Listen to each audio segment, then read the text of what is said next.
क्या हो अगर स्टूडियो वाले सोचें कि हमें ओरिजिनल स्पाइडरमैन की जगह लोगों को कुछ डिफरेंट कुछ अलग तरीके का स्पाइडरमैन दिखाना चाहिए। तो जाहिर सी बात है हमें कुछ ऐसी ही बकलोली देखने को मिलेगी। दूर रखो, मुझे चाकू से बहुत डर लगता है। स्टोरी शुरू होती है एक मिस्ट्री से। छोटा पीटर देखता है कि उसके फादर रिचर्ड पार्कर का पूरा स्टडी रूम किसी ने उलट पुलट कर दिया है। रिचर्ड बिना टाइम वेस्ट किए सारी रिसर्च हाइड कर देते हैं और पीटर को अंकल बेन और आंट मे के घर छोड़कर चले जाते हैं और फिर कभी वापस नहीं आते। सालों बाद पीटर अब हाई स्कूल में है। साइंस उसका फर्स्ट लव है और ग्वेन शायद सेकंड। नाम क्या है? एक दिन पीटर को अपने फादर का पुराना ब्रीफ केस मिलता है। उसके अंदर एक फोटो रिचर्ड पार्कर और ऑस्कॉप के साइंटिस्ट डॉक्टर कर्ट कॉर्नर्स की।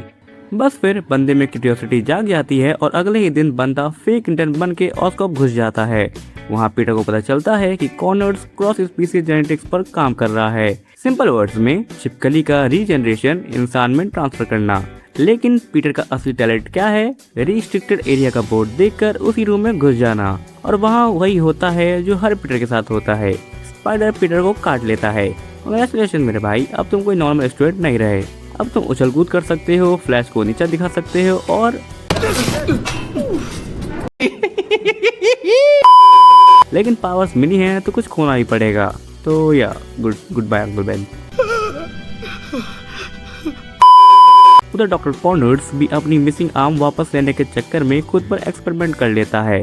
हाथ तो सच में आ जाता है लेकिन बोनस फीचर में पूरा आदमी ही जायंट लिजर्ड बन जाता है। पीटर मीनवाइल वह शूटर्स बना लेता है, मास्क पहन लेता है और न्यू के लिए बन जाता है उनका नया फ्रेंडली नेबरहुड स्पाइडरमैन। पुलिस बिल्कुल खुश नहीं, लोग ऑलरेडी फैन बन चुके हैं और ग्वेन उसे तो अभी भी नहीं पता कि उसका बॉयफ्रेंड ही स्पाइडरमैन है। सिचुएशन तब और ऑकवर्ड हो जाती है जब पीटर ग्वेन के घर डिनर पर जाता है और सामने बैठे हैं captain George Stacy, New York police के बड़े ऑफिसर और स्पाइडरमैन के सबसे बड़े हेटर। माहौल खराब हो जाता है तो ग्वेन पीटर को बाहर बुला लेती है और साला उसे बताकर कि वो स्पाइडरमैन है उसे किस कर लेता है। उसी रात लिजर्ड पूरे शहर में तबाही मचा देता है। स्पाइडरमैन उसे रोकने पहुंचता है और ब्रिज पर लोग की जान बचाता है। लेकिन कैप्टन स्टेसी को लगता है कि असली प्रॉब्लम लिजर्ड नहीं बल्कि स्पाइडरमैन है। ये आदमी थोड़ा चूतिया है क्या? पीटर जल्दी डिस्कवर करता है कि लिजर्ड और कोई नहीं बल्कि डॉक्टर कर्ट कॉर्नर्स ही है। और सबसे बुरी बात, इस मॉन्स्टर को बनाने वाला फॉर्मूला पीटर ने दिया था। तो या अब गिल्ट भी है और रिस्पॉन्सिबिलिटी भी। कॉर्नर्स का प्लान सिंपल था, मैं छिपकली बना हूँ तो पूरा न्यूयॉर्क भी छिपकली बनेगा। यस, बंदा ऑस्कॉप टावर से पूरी सिटी में सीरम फैलाने की प्लानिंग कर लेता है। उधर ग्वेन एंटीडोट बना रही होती है और पुलिस स्पाइडरमैन को पकड़ने में बिजी होती है। बाकी जिसको पकड़ना चाहिए वो सीधा ऑस्कॉप की तरफ निकल चुका होता है। कैप्टन को पता चलता है कि पीटर ही स्पाइडरमैन है और गोली लगने के बाद भी वो ऑस्कॉप की तरफ स्विंग करता है। ब्रिज पर जिस छोटे बच्चे को स्पाइडरमैन ने बचाया था उसके फादर और दूसरे कंस्ट्रक्शन वर्कर्स क्रेन्स की पूरी लाइन बना देते हैं ताकि स्पाइडरमैन आसानी से ऑस्कॉप तक पहुंच सके। फाइनल बैटल ऑस्कॉप टावर की छत पर होती है। लिजर्ड पीटर का मास्क उतारता है और उसके अकेलेपन का मजाक उड़ा के हंसने लग जाता है। कैप्टन स्टेसी भी फाइट में शामिल हो जाते हैं और पीटर को एंटीडोट दे देते हैं। लेकिन लिजर्ड उन्हें चोट पहुंचाकर पीटर की तरफ भागता है। लेकिन तब तक स्पाइडरमैन एंटीडोट रिलीज करके कॉर्नर्स और बाकी सबको नॉर्मल कर देता है। शहर बच जाता है, विलन हार जाता है, लेकिन मरने से पहले कैप्टन पीटर से सिर्फ एक प्रॉमिस मांगते हैं, उनकी जिंदगी से दूर चले जाओ। और ये प्रॉमिस पीटर तोड़ देता है।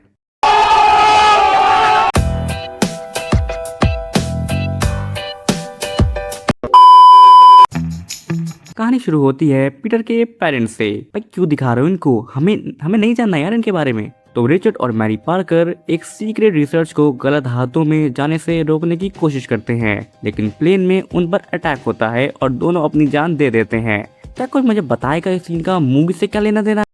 द अमेजिंग स्पाइडरमैन के इवेंट्स के 2 साल बाद पीटर ऑफिशियली न्यूयॉर्क का फ्रेंडली नेबरहुड स्पाइडरमैन बन चुका है।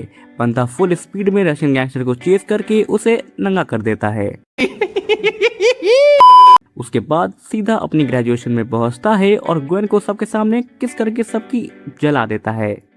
लेकिन एक प्रॉब्लम अब भी उसका पीछा नहीं छोड़ रही, कैप्टन स्टेसी का वो प्रॉमिस। आखिर में इन सबसे तंग आकर ग्वेन पीटर से ब्रेकअप कर लेती है। अब मिलते हैं इस मूवी के सबसे अनफॉर्चुनेट बंदे से, मैक्स डिलन, ऑस्कॉप का इलेक्ट्रिकल इंजीनियर, स्पाइडरमैन का क्रेजी फैन। लाइक सही में पागल स्पाइडी के पीछे ये देखो। अच्छा लगा स्पाइडी? बहुत अच्छा लगा मैं। ऑफिस में कोई उसका बर्थडे तक याद नहीं रखता। लाइफ ऑलरेडी डिप्रेसिंग थी, लेकिन ऑस्कॉप के लोग इसकी और लेते हैं और जाके इलेक्ट्रिक एक्सीडेंट को रिवर करने का काम देते हैं। पर तभी मैक्स सीधा इलेक्ट्रिक ईल्स के टैंक में गिर जाता है। इसी बीच पीटर की लाइफ में एक पुराना दोस्त वापस आता है, हैरी ऑसबॉर्न। दोनों बचपन के दोस्त थे, लेकिन सालों बाद मिलते ही पता चलता है कि हैरी की लाइफ भी कोई फेरी टेल नहीं है। उसके फादर नॉर्मन मर चुके हैं और उनकी डेंजरस जेनेटिक डिजीज अब हैरी के अंदर भी शुरू हो चुकी है। इधर मैक्स इलेक्ट्रिक ईल्स से बाहर निकलकर चलता फिरता पावर स्टेशन लगता है। कांग्रेचुलेशंस, तुम अब इलेक्ट्रो हो और हाँ, सैलरी अब भी नहीं बढ़ेगी। ग्वेन पीटर को बताती है कि वो इंग्लैंड जा रही है। चलो, वैसे भी इसे बहुत सपने आ रहे थे कैप्टन के।